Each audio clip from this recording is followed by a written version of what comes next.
네, 오늘 믿음으로 구원받고 믿음으로 성령 받자 이런 주제로 말씀을 드립니다.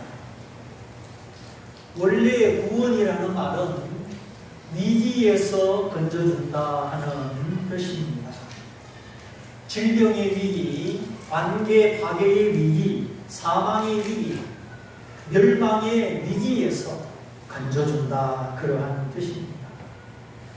너무나 귀하고 복된 말씀이요, 사람이 사람을 구원할 수 없기 때문에 꼭 하나님이 주어가 되셔서 하나님이 구원하신다 이렇게 기록되어 있습니다. 사람이 아플 때는 누가 있어야 안심을 합니까? 의사가 있어야 안심을 하지요. 분이 났을 때는 소방관 아저씨들이 빨리 오셔야 안심을 하게 됩니다. 모든 상황마다 꼭 있어야 되는 존재, 해결할 수 있는 해결자가 있어야 되는 것이죠. 근데 우리 인생에 여러 가지 의문점, 모자라는 점, 목마르고 갈급한 점, 불안하고 두려운 것, 이런 것은 오직 하나님만이 해결해 줄 수가 있는 것입니다. 세례 요한이 나는 빛이 아니요 빛을 소개하는 자다. 내 뒤에 한 분이 계시는데 나는 그의 신발끈을 묶어드릴 자격도 없다. 보라, 온 세상 죄를 지고 가는 하나님의 어린 양이로다. 세례 요한에게 우리의 죄 문제를 해결하는 어린 양으로 소개받은 것처럼 저도 빛이 아니요 구원자가 아니요 이 세상의 참 빛이요 구원자이신 예수님을 소개하는 사람입니다.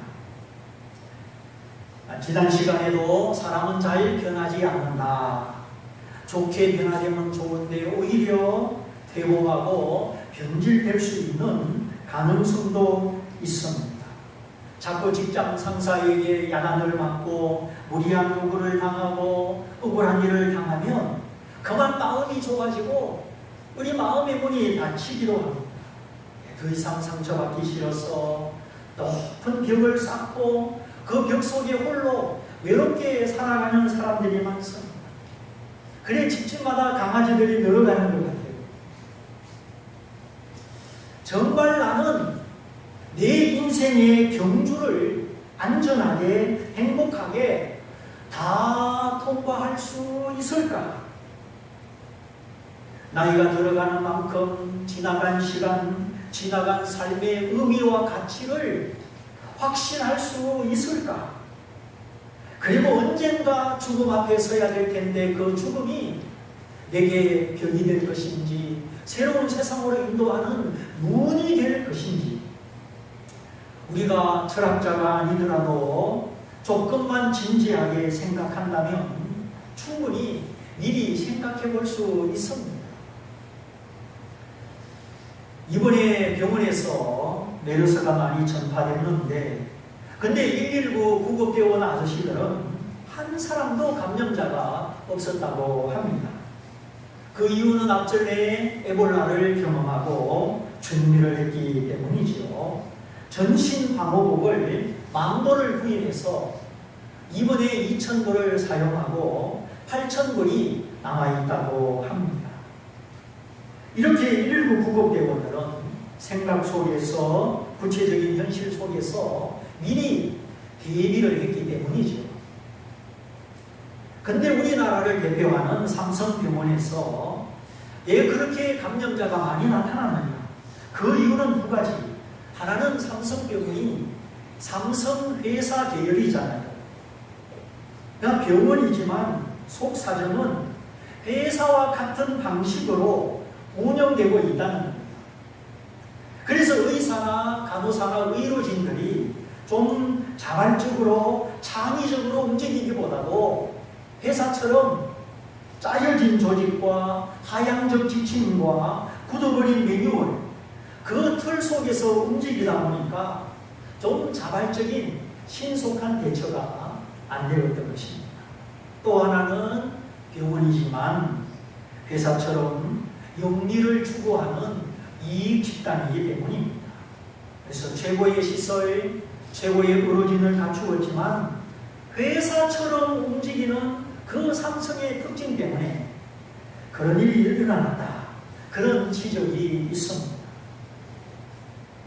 자, 우리의 무지, 또 두려움, 지나친 생각, 안일함, 예기치 못한 위기 발생, 수많은 사고와 사건 속에서 살아가는 우리가 어디까지 내가 주도하고 내가 통제할 수 있는가? 내 손안에 통제되는 것이 많은지 내가 통제할 수 없는 것이 더 많은지 한번 생각해 보십시오.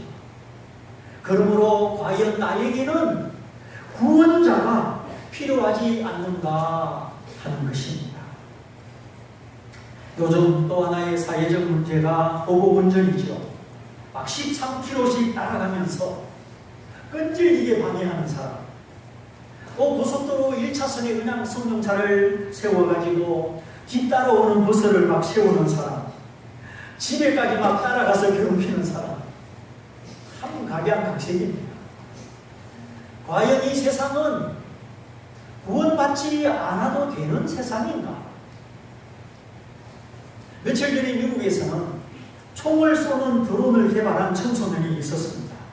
어른도 아닌 청소년이 드론에다가 권총을 부착시켜가지고 밑에서 조종을 하니까 그냥 공중에서 탕탕 총이 막 발사되는 거예요. 저도 TV 뉴스에서 그 영상을 봤습니다. 깜짝 놀랐습니다.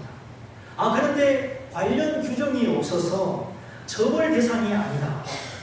미국은 총기 규제법이 없으니까 그런 판결이 나왔습니다. 그러면요, 뭐 사람이 가지 않아도 드론을 띄워가지고 목적지 위에다가 폭탄을 방 터뜨리고 총을 쏘고 이게 참 보통 문제가 아닙니다. 좋게 사용하면 좋은 결과가 나오지만 안 좋게 사용하는 사람들이 있어서 안 좋은 결과가 나온다는 거예요. 하나님이 선하게 베풀어 주셨지만 사람들은 그 선한 것을 가지고 악하게 사용한다는 거예요. 그래서 오늘 이 사람들의 마음에 분노심이 많습니다. 억눌린 감정이 많습니다. 적개심, 증오, 적대감정, 이런 시한폭탄과 같은 감정들을 어떻게 관리할 수 있을 것인가? 아차하면 불지르고 분신하고 그냥 차를 타고 막 돌진을 하고, 도대체 사람은 왜 분노하며 자기 자신을 통제하지 못할까? 사람의 감정을 인하여 옆에 있는 사람까지 해치는 이런 존재인가? 우리가 현실 속에 바쁘게 살기는 하지만 좀 더 깊이 있게 진지하게 생각해봐야 되는 일들이 많습니다. 정말 우리가 하나님의 말씀을 듣고 신앙생활하면서 우리의 생각이 열리고 마음이 열리고 하나님의 지혜가 열리시기를 축원합니다. 그렇지 않으면 우리가 이런 세상 속에 똑같은 사람으로 살아가기 때문입니다.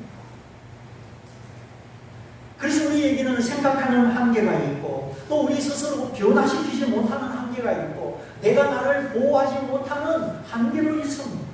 그래서 우리에게는 외부로부터 주어지는 누군가로부터의 구원이 필요한 것입니다. 원래 우리가 하나님으로부터 출발이 되었습니다. 그러므로 우리는 다시 하나님께 돌아갈 필요가 있습니다. 하나님께 돌아가는 것은 뭐 비행기를 타고 이동할 필요가 없습니다. 우리가 마음의 문을 열고 하나님의 말씀을 경청하면 그 말씀 속에서 우리가 하나님을 만나고 하나님께 돌아가게 되는 것입니다. 그래서 오늘 성경에 사도들의 목소리, 특별히 베드로의 설교를 듣고 예수님을 통하여 하나님께 돌아오는 사람들을 보게 됩니다. 물론 베드로의 설교와 이스라엘 사람들의 회개는 하나님의 약속이고 오랫동안 구약시대부터 준비되어 온 과정이 있었습니다. 요즘 새벽마다 이사야서를 보고 있는데 이스라엘의 구원과 함께 교회의 탄생, 교회의 회복, 교회의 영광에 관한 말씀이 많습니다. 여호와의 신이 그리스도에게 임함으로 말미암아 가난한 자들이 아름다운 하나님의 소식을 듣고 눈먼 자가 보게 되고 마음이 상한 자가 고침받고 포로된 자가 자유를 얻고 갇힌 자가 노임을 받게 될 것이다. 이 이사야 선지자의 예언이 이 땅에 그리스도가 오심으로 이미 성취가 되었습니다. 이제 예수님 다시 오시는 그날까지 목마른 영혼들에게 하나님의 구원을 원하는 사람들에게 하나님이 거저 주시고 값없이 주시는 이 은혜, 이 구원이 지금도 계속해서 임하고 있습니다. 다만 한 가지 조건이 있다면 누구든지 목마르거든 내 마음의 목마름, 영혼의 목마름을 가지고 내게로 나와라. 돈 없이 값없이 와서 너희 영혼의 목마름을 해결해라. 그런데 너희가 어찌하여 배부르게 못할 것을 위하여 수고하느냐, 은을 달아주며 값을 지불하느냐. 우리의 영혼의 참만족이 아닌 것을 위하여 수고하고 땀 흘리며 헛되게 살아가고 있다는 것입니다.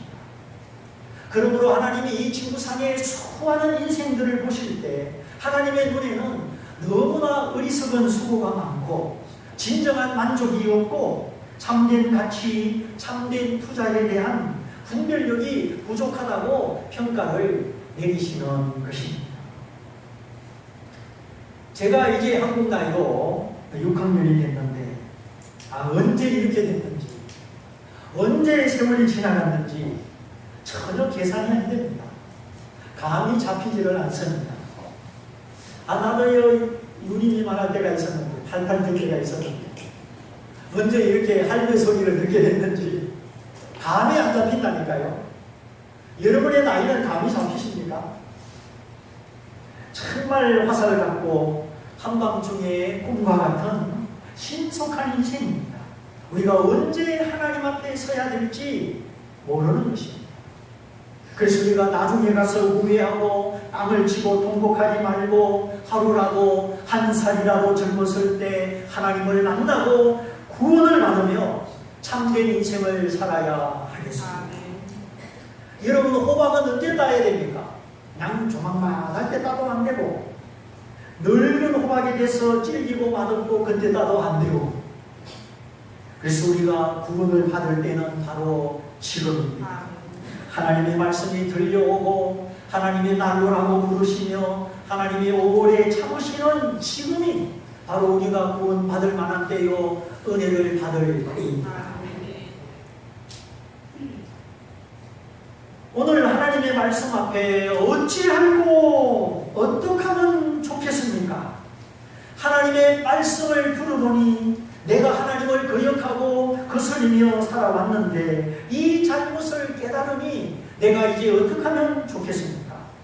성령 충만한 베드로의 설교 앞에 이스라엘 사람들의 탄식과 회개가 울려 퍼졌습니다. 하나님의 말씀이 선포될 때 저들의 마음이 찔렸다고 그랬습니다. 마음이 찔렸다는 말은 양심의 가책과 통증으로 마음이 관통된 것을 말합니다. 무감각하고 고집센 마음이 아니라 하나님 앞에 자신을 발견하는 양심의 고통과 아픔을 말하는 것입니다. 그러면 베드로의 설교를 들었던 이스라엘 사람들은 왜 그렇게 마음이 찔렸느냐? 형제들아 우리가 어찌할꼬 하나님의 구원을 받기 위해서 우리가 어떻게 해야 되겠느냐? 그렇게 막 소리를 높이고 가슴을 치고 단숨을 지를 만큼 양심의 통증을 느낄 만큼 그 마음이 관통했을까요? 그 이유는 하나님의 사랑을 거부하고 구원자이신 그리스도를 자기들의 손으로 십자가에 못을 박았기 때문입니다. 하나님의 아들이 사람의 몸을 입고 이 땅에 오셔서 하나님의 사랑을 보여주시고 천국 말씀을 가르쳐주시고 죄를 용서하시고 천국 백성이 되는 은혜를 베풀어 주셨습니다. 다시는 죽지 않고 다시는 눈물 흘리지 않는 하나님의 나라, 영원한 나라를 값없이 허락하여 주셨습니다. 그때 사람들의 눈이 예수님을 향하고 예수님 주변에 몰려들었지요. 예수님의 말씀이 권세 있는 자의 말씀과 같고 그 말씀 앞에 귀신이 떠나고 병이 낫고 사람들의 육체와 육혼이 변화되기 시작했습니다. 세리도 장기도 하나님의 사랑 앞에 차별 없이 용서받고 구원받고 죄인들이 하나님의 의로운 품에 안기며 사망의 그늘에 앉은 자들이 그리스도의 빛의 구원에 참여하게 되었습니다. 그래서 예수님 당시 어디를 가나 하나님의 백성들이 모여들기 시작했습니다.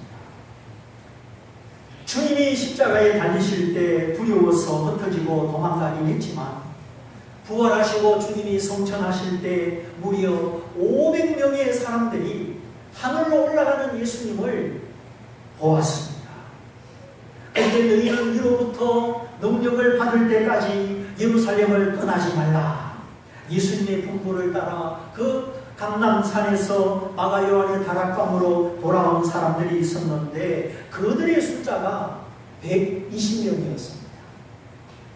그들이 약속을 붙잡고 그 다락방에서 금식하며 간절히 기도할 때 드디어 오순절날 하나님의 성령이 바람같이 불같이 임하셨습니다. 그리고 나서 성령을 받은 120명의 사람들이 성령이 말하게 하심을 따라 다 다른 방언을 말하는 것입니다. 여기에 방언은 알아듣지 못하는 기도 방언이 아니고 개인적인 방언이 아니고 요즘으로 하면 중국말을 하고 일본말을 하고 영어를 말하는 전도의 방언이요 국제적인 언어의 방언이었습니다. 지금도 이런 일이 종종 일어나고 있습니다. 우리 한국 선교사님이 남미에 갔습니다. 스페인 말을 모릅니다. 그런데 남미 사람을 모아놓고 한국말로 설교하는 것입니다. 통역하는 사람도 없습니다. 그러나 그 영혼을 사랑하는 마음으로 예수의 복음, 우리 죄를 용서하신 십자가의 복음을 증거할 때 성령의 역사하사 그 남미 사람들이 그 설교를 알아듣고 믿음으로 구원받게 된 것입니다. 이런 일은 남미뿐만이 아닙니다. 러시아에서도 한국말로 설교했는데 러시아 사람들이 회개하고 그 갈급한 심령으로 구원받는 놀라운 역사들이 일어났습니다. 사람은 언어의 장벽을 가지고 있지만 하나님의 성령은 이 언어의 장벽이 없는 것입니다. 인간이 교만하여 높은 탑 바벨탑을 쌓아서 이야 우리가 하나님께 도달하자. 그 바벨탑을 쌓았을 때 하나님이 인간의 이 구강 구조를 바꾸어서 서로 알아듣지 못하게 하셨죠. 바벨탑 쌓기 이전에는 인류는 하나의 언어를 썼지만 그때부터 여러 가지 언어로 나누어지게 된 겁니다. 오늘 우리 한국에 다민화 민족이 많이 있지만 우리가 전혀 못 알아듣습니다. 태국말, 방글라데시말 우리가 못 알아듣죠.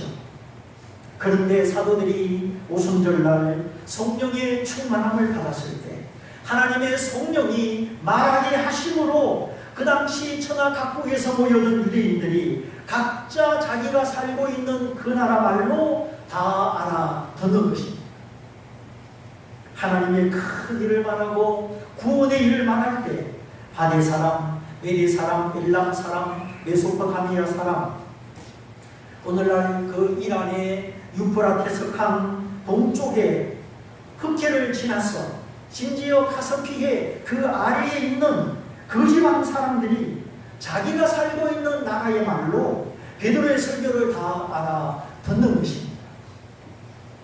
물론 이들은 유대인이요 옛날 바빌론 포로로 잡혀갔던 유대인들의 후손일 것입니다. 뿐만 아니라 요즘으로 말하면 터키의 동동쪽 갑바도기아 사람도 알아듣습니다. 이 갑바도기아는 터키의 성지 순례를 가면 꼭 들르는 곳입니다. 거기 초대교회 성도들의 지하무덤, 지하의 생활 터전이 있습니다. 그 나라 산은 석회암이기 때문에 호미로 파면 파집니다. 그래서 그 산 속에 불을 파서 거미줄처럼 얽힌 불을 파서 거기서 기도하고 찬송하며 핍박 중에 믿음을 지키고 살았던 곳입니다. 문화가 발달한 저 유럽 쪽에 서부 터키에서 반대되는 동쪽 아주 먼 곳에 가파디아 지역에 그렇게 믿음을 지키고 살았던 곳입니다. 이렇게 터키의 동동쪽 가파도기아, 동북쪽의 본도, 남쪽의 부르디아, 밤빌리아, 또 서쪽의 아시아, 여기에 살고 있던 사람들이 다 자기가 태어난 그 나라 은으로 베드로의 설교를 알아듣는 것입니다. 뿐만 아니죠. 이집트 사람, 리비아 사람, 크레타 섬 사람, 아라비아에 살고 있는 유대인들까지 하나님을 높이며 하나님의 큰 일을 설교하는 베드로의 설교를 다 듣습니다. 성령이 각 나라 말로 그들이 알아들을 수 있도록 말씀하셨기 때문이죠.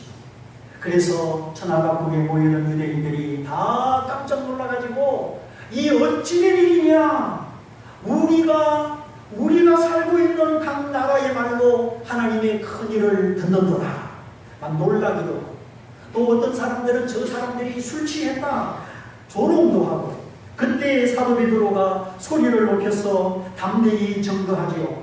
오늘 이 놀라운 일이 무엇인지 내가 너희들이 알게 할 것이니 내 말에 귀를 기울이라. 지금 이 시간은 3시 곧 오전 9시니 누가 아침에 술을 먹겠느냐? 우리는 술 취한 것이 아니다. 그러면서 너희가 보고 듣는 이 놀라운 일은 구약 성경에 요엘 선지자가 예언한 그 예언이 성취되는 일이다. 하나님의 예언이 이루어진 사건이다. 이렇게 고백합니다. 요엘 선지자가 어떻게 예언했습니까? 하나님이 가라사대 내가 내 영으로 모든 육체에게 부어주겠다. 여기 육체는 피부 색깔을 초월한 모든 인종을 말합니다. 하나님의 성령은 황색인에게도 흑색인에게도 백색인에게도 예수를 영접하는 모든 사람에게 차별 없이 성령을 주신다는 것입니다. 그래서 우리 동양 사람, 아프리카 사람, 유럽, 아메리카 사람도 다 예수님을 믿어 하나님을 찬양하는 것입니다. 예수 믿는 믿음과 성령으로 말미암아 주일마다 또는 집에서, 골방에서, 기도원에서, 꼴짜기에서 주의 이름을 부르면서 하나님을 찬양하는 것입니다. 우리가 하나님을 찬양하는 것은 우리 안에 하나님의 성령이 계시기 때문인 것입니다. 지금 전 세계 인구 가운데 기독교 인구가 약 20억입니다. 장차 아담 때부터 예수님 재림하는 그날까지 구원받은 사람, 고난을 받고 환난을 통과한 사람, 흰옷 입은 사람, 아무라도 셀 수 없는 큰 무리의 사람들이 우리의 구원자 어린 양의 노래, 예수님을 찬양하는 노래를 부를 것입니다. 우리가 죄인이라도 우리 죄를 속죄하신 예수님의 피 때문에 지금부터 영원까지 우리의 구원이신 하나님을 찬양하며 즐거워하게 되는 것입니다. 하나님은 우리를 무섭게 하는 분이 아니십니다. 하나님은 우리를 사랑하시고 품에 안으시고 우리와 함께 하시며 하나님의 나라 안으로 우리를 초대하십니다. 그러므로 나중에 천국 가서 그때 기뻐하고 그때 즐거워하지 말고 지금 이 땅에서 내 믿음 지키고 내 영혼 지켜서 환난 중에도 즐거워하고 고난 중에도 찬송하고 옥중에서도 찬송하고 항상 찬송하고 찬송 중에 승리하는 성도가 되시기 바랍니다. 찬송은 구원받은 자들의 마땅한 노래입니다. 찬송은 정직한 자들의 소망이요, 찬송은 고난을 이기는 능력이요, 찬송은 믿음을 지키는 성도들의 면류관입니다. 어떤 일이 있어도 찬송을 잃지 말고 예수님 때문에 늘 찬송하시기를 축원합니다. 우리가 찬송할 때 마귀가 떠나가고 흑암이 떠나가고 슬픔이 떠나가고 저주가 왔다가도 주의 이름을 찬송할 때 떠나갑니다. 하나님은 우리 모두를 구원하기를 기뻐하시고 우리에게 죄사함의 은총을 주십니다. 죄사함 받은 그 마음에 하늘의 평강을 주시고 그리고 동시에 삶의 목적과 삶의 능력을 주십니다.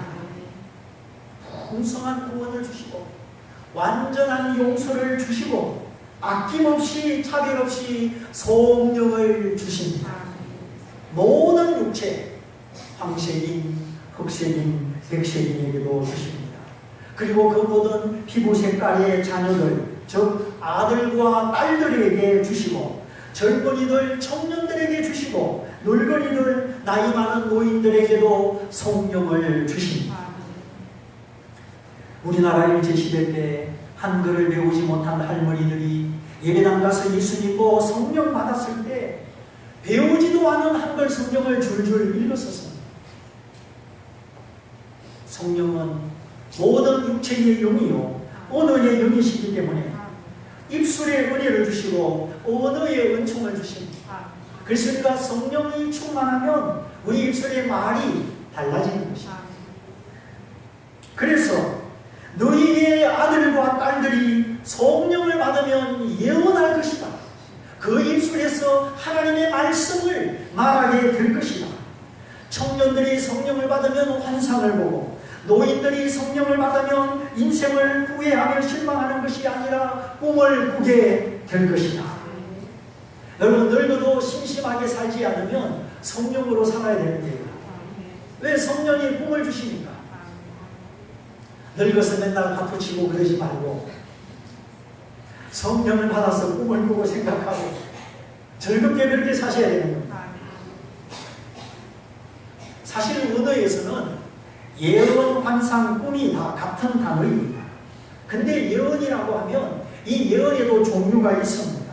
예언은 꼭 미래를 알아맞추고 미래를 예고하는 것만이 예언이 아닙니다. 물론 성경에 미래에 대한 예언이 있어요. 아니 20%. 오히려 예언은 오늘 나의 현재 상황, 내가 지금 고민하고 당면한 이 일들 속에 하나님의 뜻을 깨달으며 하나님의 음성을 듣는 것입니다. 그렇다고 하여 귀에서 소리가 들리는 것이 아니라 하나님의 말씀으로 나를 조명하고 요즘 내가 뭘 생각하며 사는지, 내가 뭘 고민하며 사는지, 내가 내 생각, 내 고민에 파묻혀서 사는 것이 아니라 하나님의 말씀이 성령으로 내 생각을 비춰주시고 내 고민을 비춰주시고 내 마음을 비춰주셔서 내가 하나님 말씀으로 살아가는 그것이 예언의 근본입니다. 아, 내가 지금 여기 있구나. 내가 하나님과 멀구나, 가깝구나. 하나님과 나와의 영적 거리, 영적 관계, 친밀성에 대하여 말씀이 비춰주고 말씀이 가르쳐주는 이것이 모든 예언의 핵심입니다. 그래서 기록되어서되 주 너의 하나님을 시험하지 마라. 주의 말씀이 내 발의 등이요 내 길의 빛이니이다. 기록된 말씀, 성경 말씀이 내 마음 안에 있어서 때를 따라 필요할 때 성령이 그 말씀을 금으로 사용하는 것입니다. 그리고 또 다른 예언의 차원이 있습니다. 고린도서에 나타나는 예언이죠. 성령의 은사로 나타나는 예언입니다. 마음을 읽을 수 있고 보이지 않는 죄도 볼 수 있는 그런 은사로 나타나는 예언이 있습니다. 그러나 이런 예언도 하나님의 말씀을 우선으로 하기 때문에 항상 기록된 말씀이 중심이죠. 다시 말하면 하나님의 말씀이 즐겁고 하나님의 말씀이 나를 비추고 하나님의 말씀을 따라 순종하고 말씀과 함께 꿈을 꾸고 말씀과 함께 미래를 계획하는 것입니다. 오늘 이 세상이 아무리 캄캄하고 취업의 문이 좁아도 말씀과 함께 예언의 영으로 살아갈 때 하나님이 우리 자녀들의 미래와 걸음을 꿈속으로 계획 속으로 인도해 주실 것입니다.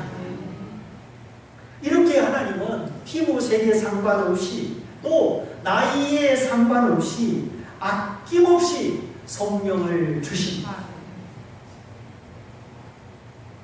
이 하나님의 성령의 충만함을 사모해서 더욱더 말씀이 열리고 말씀이 보이고 말씀이 들리고 말씀이 믿어지고 말씀과 함께 꿈을 꾸고 생각하고 계획하는 믿음의 엄마, 믿음의 아빠 되시고 믿음의 회사원, 믿음의 학생, 믿음의 청년 다 되시기를 바랍니다. 아멘.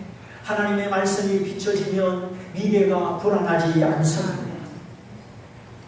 미래를 아는 사람은 두렵지가 않아요. 미래가 안 보이기 때문에 답답하고 불안한 것이죠. 그러나 하나님의 말씀이 우리의 미래를 비춰주고 소망으로 인도할 때 그 말씀 안에 있는 성도는 미래가 두려운 것이 아니라 오히려 소망이 되고 기대가 되고 그 소망과 기대 때문에 오늘 내가 하나님과 동행하게 되는 것입니다. 하나님은 우리를 미래의 불안과 두려움에서 건져주시려고 사모하는 우리에게 성령을 부어주십니다. 그리고 남종보와 여종들에게 성령을 부어주신다. 그렇게 요엘 선지자가 예언을 했죠. 그러니까 남자든지 여자든지 하나님은 성별을 차별하지 않으시고 주께 매인 자, 주님께 붙들린 자, 주님의 종으로 쓰임을 받는 사람들에게 성령 부어주심을 약속하셨습니다. 그래서 주님의 뜻을 따라 주님의 명령을 따라 아니오가 없고 내 것이 없고 고집이 없는 그만큼 순수하게 하나님 말씀에 매여서 살아가는 하나님의 종들, 그들에게 남자와 여자를 상관하지 않고 신학교를 가고 안 가고를 상관하지 않고 하나님 뜻대로 하나님의 종으로 사는 사람들에게 성령을 부어주십니다. 이스라엘 사람들아, 지금 시간이 오전 9시니 우리가 술 취한 것이 아니다. 구약 성경의 요엘 선지자가 예언한 그대로 하나님이 자기 백성들에게 아낌없는 성령을 부어주셔서 너희가 너희 귀에 지금 하나님의 이 큰 구원의 일을 듣는 것이다. 그러므로 너희가 회개하고 예수 이름으로 세례받고 죄의 사함을 얻으라. 그리하면 너희도 성령을 선물로 받을 것이다. 오늘 이 각박하고 복잡한 세상 가운데 우리에게 필요한 것이 참 많습니다. 건강도 필요하고 외모도 필요하고 능력도 필요하고, 그러나 그보다 더 필요한 것은 내 죄를 용서하시고 나를 구원하시는 예수님이십니다. 우리가 예수님을 믿고 하나님을 순종하며 나갈 때 하나님은 옛날 사도들에게 베풀어 주신 그 성령을 오늘 우리에게 한량없이 아낌없이 부어주셔서 우리로 예언하며 비전을 보며 꿈을 꾸는 말씀의 사람, 진리의 사람, 능력 있는 사람이 되게 해 주시는 것입니다. 근심하지 않는 사람, 항상 기뻐하고 찬송하는 사람 얼마나 좋습니까? 성령은 말씀을 무시하도록 역사하지 아니하시고 말씀의 지혜, 말씀 충만, 진리 가운데로 인도해 주십니다. 우리 모두 참 답답하고 캄캄한 이 세상, 이 현실 가운데 낙담하지 마시고 분노에 빠지지 마시고 어리석은 삶을 살지 않도록 오늘 구주 예수 그리스도 굳게 붙들고 성령을 받되 충만하게 받아서 하나님을 알고 나를 알고 천국을 알고 이 세상의 현실 가운데 하나님과 동행하는 법을 알아서 지혜의 말씀, 능력의 말씀, 축복의 말씀으로 승리하시기를 주님의 이름으로 축원드립니다. 삼층에도 축원드립니다. 우리 말씀을 붙잡고 다 같이 기도하겠습니다. 하나님, 나의 생각으로 나의 지혜와 노력으로 살기에는 너무나 부족하고 힘든 것이 많습니다. 어찌 그렇게 이 세상에 내 앞길에 가로막는 것이 많은지 오늘 나에게 구원이 필요합니다. 예수님이 필요합니다. 성령님이 필요합니다. 이렇게 우리 기도하면서 이제 성령의 충만함을 위하여 순종하는 자녀, 헌신하는 자녀 되겠습니다. 우리 다 같이 말씀을 붙잡고 기도하겠습니다. 할렐루야.